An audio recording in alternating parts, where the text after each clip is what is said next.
Hello everyone and welcome to OGSpot. The Tesladin build is being favored by a lot of players within the community, but there is one major flaw with it, and that is its price.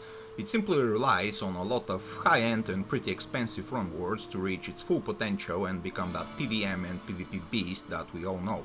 But with this video I'm gonna share with you alternative route into making yourself one of those characters.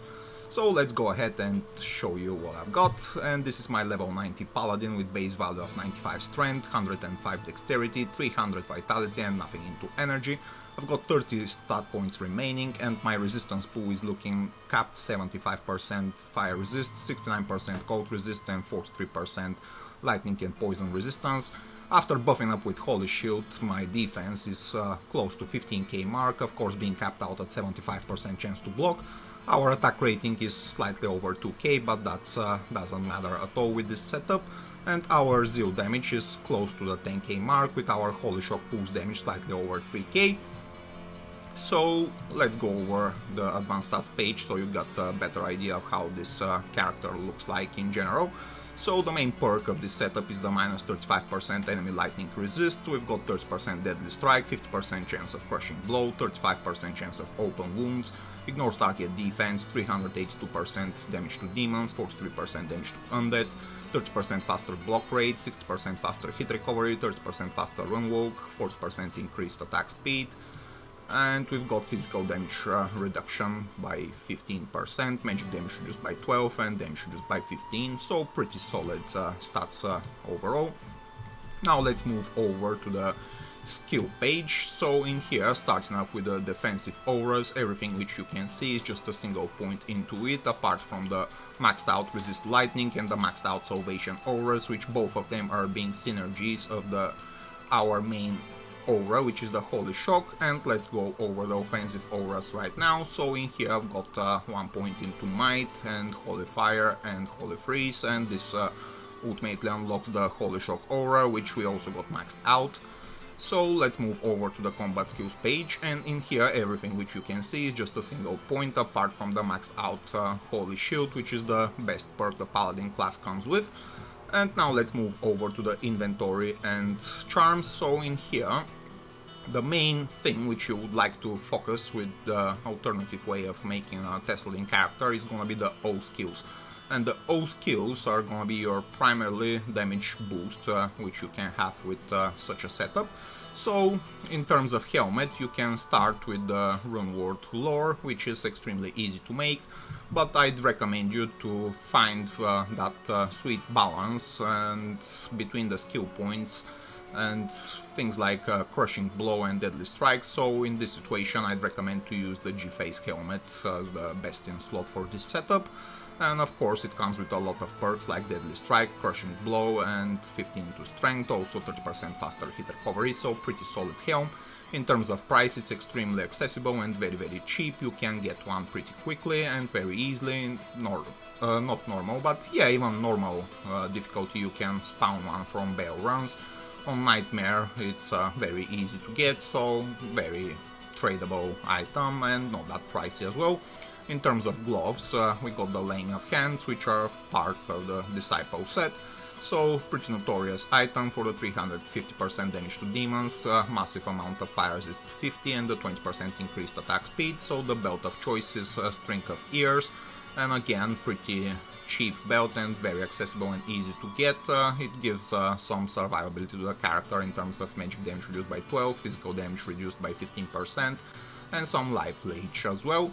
In terms of boots, we're using the Gore Riders, and these ones can be a bit more tricky to get, but of course they are not that expensive, so you can still trade for a pair unless you find one yourself. In terms of usability, I'd say these are the best in slot for a lot of the melee characters within the game, providing us with decent amount of faster on walk 30%, 15% chance of crushing blow, 15% deadly strike, and of course 10% chance of open wounds.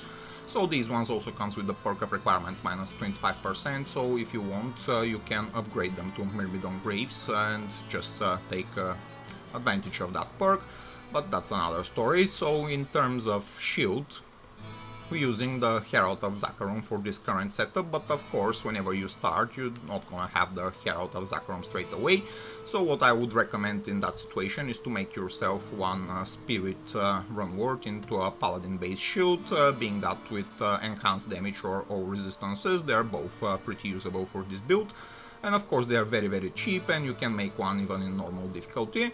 And of course, you can make the Spirit one ward even in a Crystal Sword, so you can use both slots being occupied by the Spirit one ward, being them weapon and shield.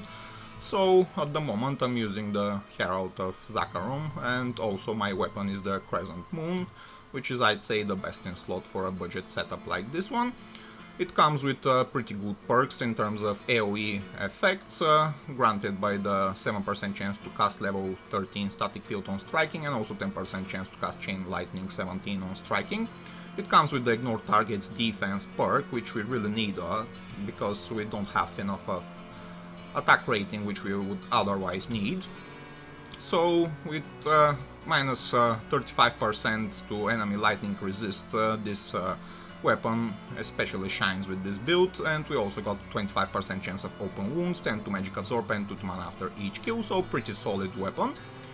And now let's discuss the jewelry. So the amulet of choice is the Seraph Skin, and again, following the topic of the O skill boosts, this one is extremely simple amulet and very cheap. Pretty much nobody among the community is using it, and that's why it's so easy to get. You can trade away some perfect gems and just buy one. Many of the players are even giving it away for free or just simply selling it to Charcy, for example.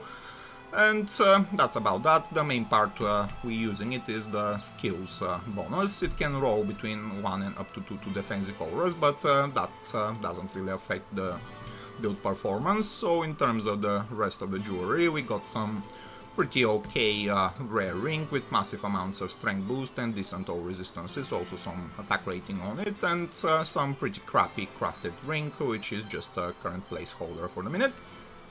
And of course you can extract a few more skill points and boost the overall pulse damage of the Holy Shock Aura up to around 3.8k by adding 2 BK rings and some different belt like Arachnid Mesh, for example, so you can tweak around with that at later points, but this is not necessary, and this current setup performs extremely well. Even if we face immune to lightning monsters, we are able to slay them pretty easily by the added Crushing Blow and Deadly Strike and Open Wounds bonuses which we got with this setup. And of course the armor of choice is gonna be the Arcane's Valor Balrog skin with 2 to O skills. This item can roll between 1 and up to 2 O skills. So again we follow the topic of the added O skills to boost our damage, and also this item is not that expensive to buy. The problem with it is that it requires level 85 and 165 to strength, which is somewhat on the higher side. But nevertheless, it's pretty decent armor, granting us some survivability in terms of damage reduced by 15 and a massive amount of vitality based on character level. It also comes with a 30% faster hit recovery, which prevents your character from being stun locked.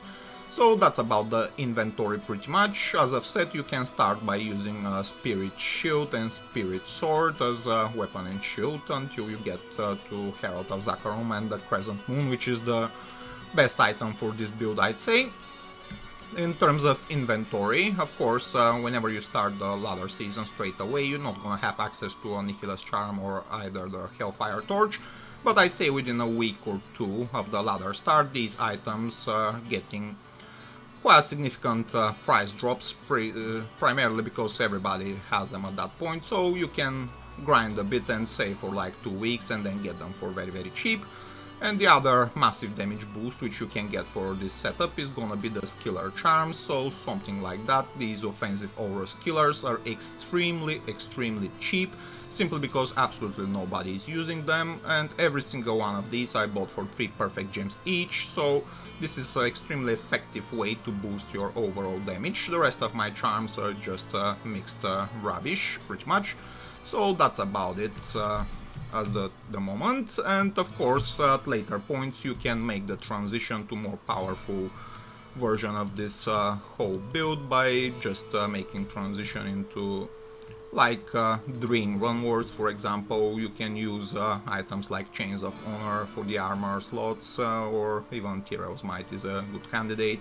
Of course, the ultimate weapon which you're gonna target is Grief, but this transitions into a much more expensive version of the build, so we're just gonna follow the cheap and budget aspects and aesthetics for the time being, and I'm actually pretty satisfied of how this build performs. In terms of mercenary setup, we got the G-Face helmet, the Treachery armor, and inside made in even not Interior CV base, so the mercenary is Act 2 with Might Aura, and whenever his auras and pre-buffs kicks in, he's actually pretty solid mercenary. So in terms of content and what you're gonna run with this build, of course you completely skip the PvP aspect with this setup, simply because this current setup does not perform well in PvP. You're gonna be slain by every one of the duelers out there, but anyway, if you want to do PvP with Tesladin character, you definitely need to make the transition into the high-end version. So this specific setup is only targeting PvM aspects of the game, and in terms of content you can do the complete Act 1 without a problem. You can do Act 2 as well. I'd recommend farming Arcane Sanctuary with this setup, that's extremely easy way to get some high runes as well. Act 3 I wouldn't recommend doing so, completely skip the Travinco, it's not very doable with this setup. Act 4 is pretty good for farming, every now and then I also do some chaos runs with this setup. And of course on Act 5 you can farm also quite a lot of the places. The main ones are gonna be the first waypoint, so that's where we're gonna go ahead to give you a rough idea how the build performs. So we are on Hell difficulty, and this is Eldritch and his minions, so I absolutely annihilate every single one of them. I don't even have to fight over here, just the pulse damage from my aura is strong enough to kill all these monsters, so let's go down and just finish up with Shank. So again, pretty similar scenario, I'm slaying through all of the enemies with such an ease, nothing poses a real threat out here. I've got enough of AoE damage coming from my weapon and also the pulse damage from the Holy Shock aura. And with the mercenary damage aura kicks in, I've got pretty close to 10k mark. So I can also do Pindo Skin with this setup. This is also very easy to do. So a lot of the content is very accessible with a build like this, and I'd say you definitely would like to farm some 85 level areas, and a very good example of that is gonna be the pits in Act 1. So you just go to the outer cloister waypoint and you follow the way back to get into the pits, and this is a very decent level 85 area to farm on Act 1. The enemies here are pretty easy, so their hit points are also very low, and once you get to the pits, the strategy is pretty simple. You just have to walk around with hold down tab key, and all of the monsters on the screen are just gonna start popping, being killed from the pulse damage of the Holy Shock aura. And as you can see, I don't even have to fight at this point, it's just so easy. So you can excel in the pits doing pit runs at let's say player 6, player 8 difficulties as well, but at that point you will have to zeal down the enemies because they have a lot more HP. But still it's very doable to do players 8 pit runs, and this is a pretty decent level 85 area within the game, which you can get all of the pretty good drops which you might want to target and trade after. So yeah, pretty good character I would say for farming. Very easy, you just hold around, walk around holding the Alt key just to check what loot is dropping, and if there is any decent loot you just get it, and that's about it pretty much. So another place which I would recommend to farm with this setup and where you can definitely excel, that's gonna be the cows. And if I am to open the secret cow level and jump in straight away just to give you a rough idea how this build performs, it's also pretty easy, and here you can see we're spawning next to the Cow King immediately. So problem with the Cow King is of course that he's immune to lightning, so this is a very good example to show you how we can deal with immune to lightning monsters. So because of the massive amounts of Crushing Blow and Deadly Strike which we have, we are able to deal with immune to lightning monsters, but combination like this of them being immune to lightning and immune to physical at the same time, this can actually make them unkillable for this setup. But apart from that, we got a pretty decent amount of AoE damage coming with this build, and as you can see, we're slaying through these cows without too much of a problem. So of course, in terms of killing speed, that's not gonna get any close to Javazon, for example, but I'd say it's very respectable, and you can definitely excel a lot in the secret cow level doing some cow runs. And yeah, I think that's gonna bring us to the end of this video, guys. You got a rough idea of how the build performs on Hell difficulty. Again, pretty solid option if you just want to get something pretty easy to farm with and very decent. Also, it's pretty cheap to get to this state. I'd say the most expensive items from this setup are the Herald of Zacharon and the Crescent Moon Run Ward, so apart from that, everything else is very accessible and very easy to get.